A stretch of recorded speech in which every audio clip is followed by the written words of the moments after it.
continuaremos con la resurrección de Jesús. Ya hemos venido hablando sobre el reporte de los guardias. El video anterior vimos una parte y te exhorto que si no has visto el video anterior, veas la serie que estamos dando, por lo menos el video anterior a este, porque ahí empezamos, esta es la segunda parte de ese video que hemos estado viendo, donde vimos la incredulidad del corazón del hombre. Y aquí vamos a continuar viendo y vamos a ver otra vez lo que es el reporte de los guardias. Lo voy a leer otra vez, Mateo 28, del 11 al 15.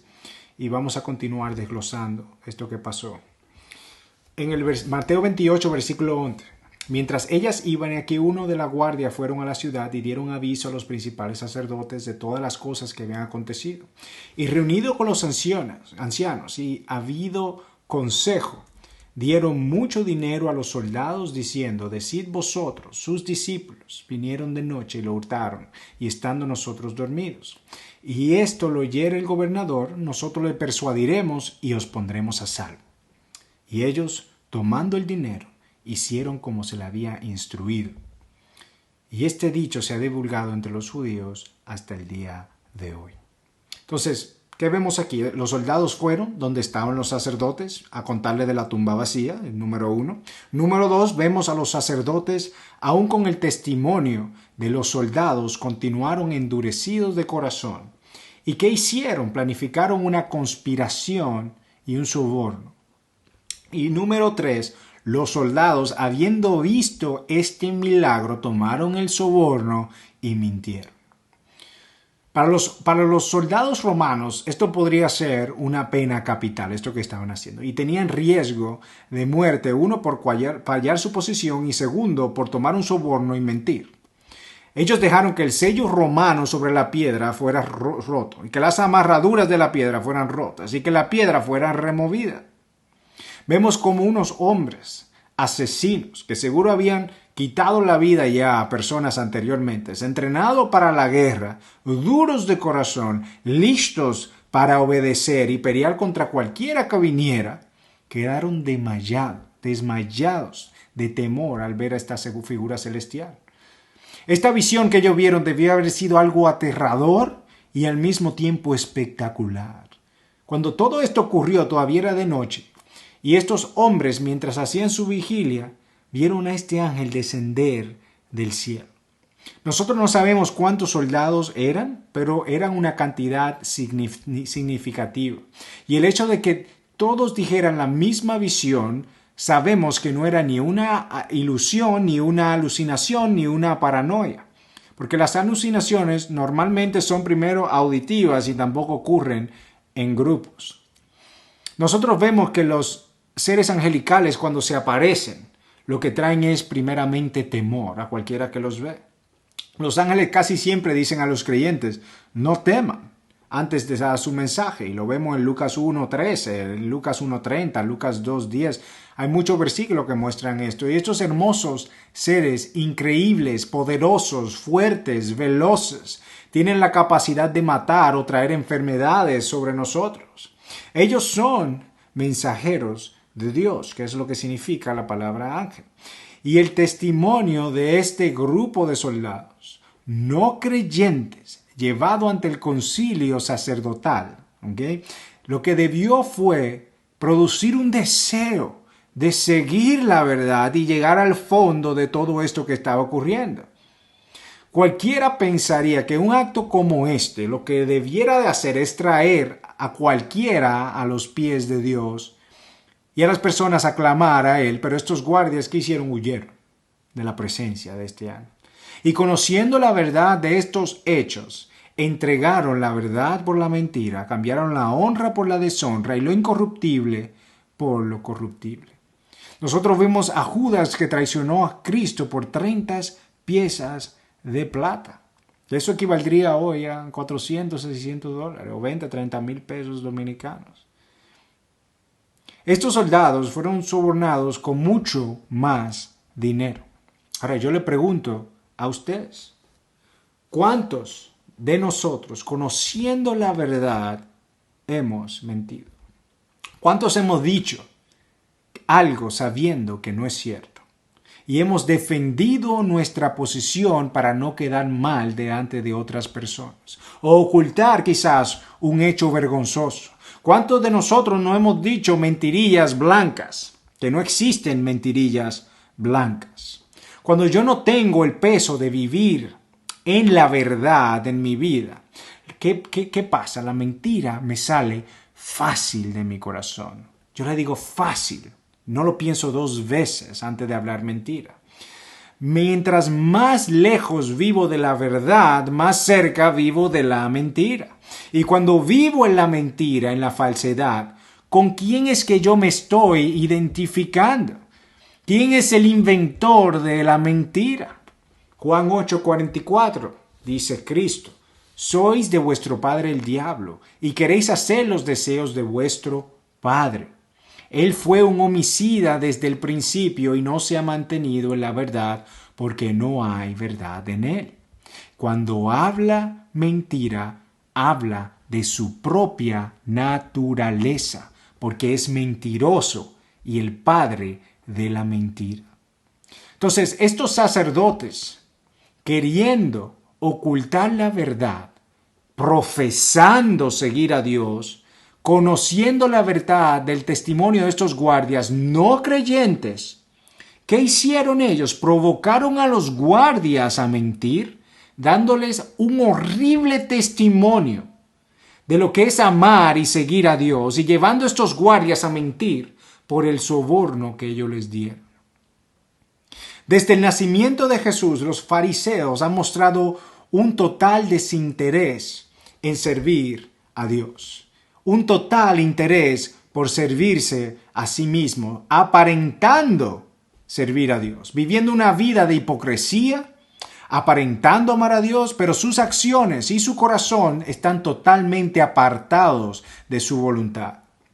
Ellos, conociendo la palabra, viviendo supuestamente la palabra, predicando la palabra, estaban muertos, ciegos y sordos espiritualmente.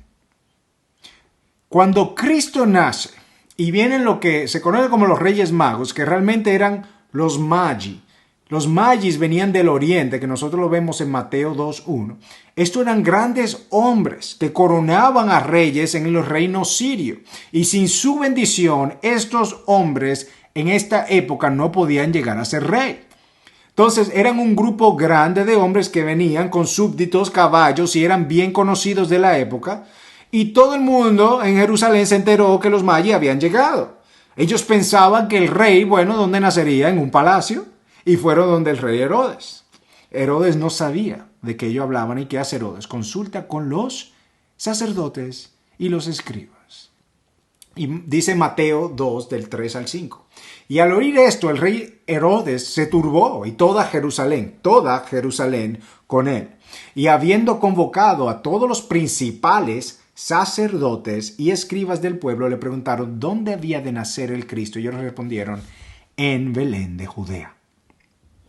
Entonces los sacerdotes sabían qué día fueran, habían venido a buscar al Mesías esperado, que había nacido, que ellos sabían dónde iba a nacer ese Mesías. Y ninguno de ellos fue a Belén. Ninguno fue a ver si realmente el Mesías esperado había venido. A nadie le interesó.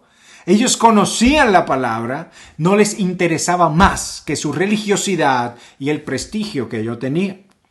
El nacimiento de Jesús no les importó, el ministerio de Jesús no les importó, su predicación no les importó, ni sus milagros, ni su resurrección les importó. A ellos se les presentó el evangelio de todas las formas posibles y nunca se arrepintieron. Persistieron en su pecado y en su incredulidad, y ellos cambiaron la verdad por la mentira. Entonces, ¿cuántos de nosotros creemos que nos podemos salvar cumpliendo requisitos para Dios? Por su bautismo, por ir a la iglesia, por orar, al comer, por ayudar a otra persona. No existe una sola obra fuera de la obra salvadora de Cristo en la cruz que a mí me pueda limpiar de mi pecado. Es por su gracia, dice Efesios 2, del 8 al 9, su gracia que estamos salvos, no por obras, para que nadie se gloríe. Si mi pecado a mí no me lleva a llorar, a lamentarme, a dolerme, a clamar delante de Dios por su perdón, yo todavía no entiendo lo grave de mi pecado y lo que Cristo ha hecho por mí en la cruz. Si Dios es la verdad, entonces yo tengo que vivir en la verdad. La mentira no debería jamás salir de mi boca sin importar las consecuencias. Si conscientemente estoy mintiendo, estoy deshonrando el nombre de Dios. No importa qué tan inocente sea la mentira, debemos decir siempre la verdad. Cristo dijo en Juan 14:6, dijo, yo soy el camino, la verdad y la vida, y nadie viene al Padre si no es por mí. Yo tengo que seguir su camino, vivir en la verdad, porque Él es la verdad, y en Él es que voy a tener vida eterna. Fuera de Él no hay vida, porque Él es la vida. De manera que la verdad es una persona y la mentira es una persona. Y cuando hablo verdad me identifico con Cristo, y cuando hablo mentira me identifico con Satanás. Nosotros aún enseñamos a nuestros hijos a que está bien mentir en algunas circunstancias. Por ejemplo, cuando enseñamos que Santa Claus es real, por ejemplo, que viene y él me deja los juguetes a los niños. Hermano, por más bonito que sea, no es verdad. No podemos cambiar la verdad por la mentira. El punto no es sacar a Santa Claus de fuera de la casa. No importa tener los muñequitos de Santa Claus. El problema es enseñarles la mentira, porque le estoy enseñando a mi niño desde chiquito que eso está correcto, que no es nada, una mentirita blanca. No es así. Tenemos que vivir en la verdad. Cuando yo miento, quizás la otra persona no se entera de mi falso corazón. Pero Dios conoce nuestros corazones. Y mi temor de Dios y mi amor por Dios debe ser tan grande que me lleve a mí a decir la verdad. Porque yo no le puedo ocultar nada a Dios. El Salmo 139, versículo 2 dice, tú conoces mi sentarme y mi levantarme. Desde lejos comprendes mis pensamientos. Entonces, estos guardias, en vez de ir donde Pilato, pues ¿dónde van? Van donde los sacerdotes, porque estaban bajo el mando de estos sacerdotes en este momento. Ellos le dieron mucho dinero para que dijeran que los discípulos se habían robado el cuerpo. Hacer una confesión pública de esta magnitud, cuando ellos fallaron su misión, podía significar las muertes. Si esto llegaba a los oídos del gobernador de Pilato, que fue el que mandó a matar a Jesús, básicamente lo mandó a crucificar. Y por esto fue la gran suma del soborno y del riesgo. Y el Sanedrín le otorga su protección. Versículo 14. Si esto lo oyere el gobernador, nosotros le persuadiremos y os pondremos a salvo. Ellos divulgaron esto tanto que aún alrededor de 30 años después de Cristo haber muerto, que es cuando se escribe esta carta de Mateo, se cree que más o menos para esta época fue que se escribió, 30 años después, la creencia predominante en esta época, para aquellos que no creían en la resurrección, es que se habían robado el cuerpo. Entonces, yo lo voy a resumir la mentira. Esta era la mentira.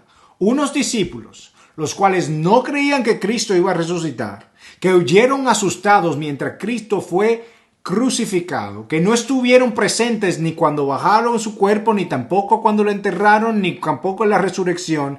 Ellos no creyeron a las mujeres cuando le contaron la resurrección.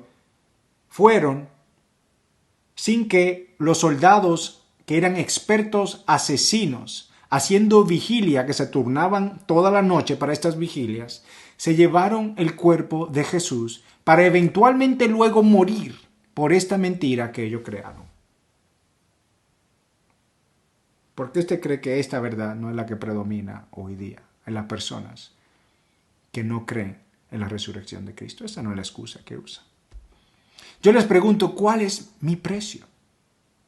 ¿Por cuánto yo cambio o vendo la verdad por la mentira? ¿Por cuánto yo vendería a Cristo? ¿Yo cambiaría mi fe por una presión de grupo? ¿Cambiaría mi amor por Dios por el amor al dinero, quizás? ¿Cambiaría la verdad por la mentira? ¿Cambiaría la santidad por una película de 1 hora con contenido sexual? por la lujuria, por una fiesta, por el alcohol, por una mujer o por un hombre, por una relación fuera de matrimonio. ¿Por qué yo cambiaría el amor que tengo por o debería tener por Cristo? ¿Qué tan seria es la mentira en el corazón del hombre para Dios? Y yo te voy a poner un ejemplo que Dios dejó plasmado al principio cuando se estaba formando la iglesia. Hechos 5 del 1 al 3. Vemos la historia de Ananías y de Zafira. Y yo lo voy a leer aquí, versículo 1. Pero cierto hombre llamado Ananías, con Zafira su mujer, vendió una propiedad y se quedó con parte del precio, sabiéndolo también su mujer y trayendo la otra parte, y los puso a los pies de los apóstoles. Mas Pedro dijo a Ananías: ¿por qué ha llenado Satanás, el padre de la mentira, verdad, tu corazón para mentir al Espíritu Santo y quedarte con parte del precio del terreno? El problema no fue que se quedó con parte del terreno, es que él estaba diciendo que él trajo todo. Si tú dices, no, yo traje el 50% y dijiste la verdad, esto no le pasa. Pero ellos querían aparentar que estaban haciendo las cosas de Dios, cuando en su corazón lo que estaba lleno de mentira, porque no estaban diciendo toda la verdad. Entonces, ¿a quién mentimos cuando mentimos en nuestro corazón? Es al Espíritu de Dios que conoce todos nuestros pensamientos. La consecuencia del pecado de Ananías y Zafira fue la muerte súbita. Dios nos mostró a nosotros cuál es la consecuencia de vivir una vida de pecado en nuestro corazón y de mentirle al Espíritu de Dios. Nuestra muerte, una vida apartada de Dios, una vida vacía, sin la bendición de su presencia. Aun siendo creyente, yo no gozaré de los frutos del Espíritu mientras yo viva una vida práctica de pecado. Vivir una práctica de pecado, a mí lo que me vuelve es un religioso igual que estos sacerdotes, viviendo una hipocresía ante Dios. Yo no puedo querer vivir en la presencia de Dios, quien es la verdad, viviendo una mentira en mi vida. Cristo llamó a esa religiosidad falsa de los religiosos de la época cuando le dijo a los fariseos de Mateo 23-27, «Ay de vosotros, escribas y fariseos hipócritas, porque sois semejantes a sepulcros blanqueados que por fuera, la verdad, se muestran hermosos, pero por dentro están llenos de huesos muertos y de toda inmundicia». La mentira muestra un corazón apartado de Dios.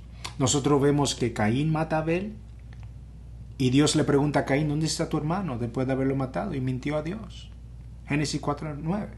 Abraham mintió diciendo que su esposa Sara era su hermana. Génesis 22. Por miedo a él, a que lo iban a matar por ella, porque era de hermoso parecer. Pero ella era su media hermana. Él no dijo toda la verdad, y no dijo que estaba casado con ella. Jacob mintió a su padre haciéndose pasar por su hermano mellizo. Génesis 27. Lo llevamos aún más lejos, lo voy a llevar a un nivel más personal todavía. Si yo digo amar y creer en Dios, pero no vivo conforme a su palabra,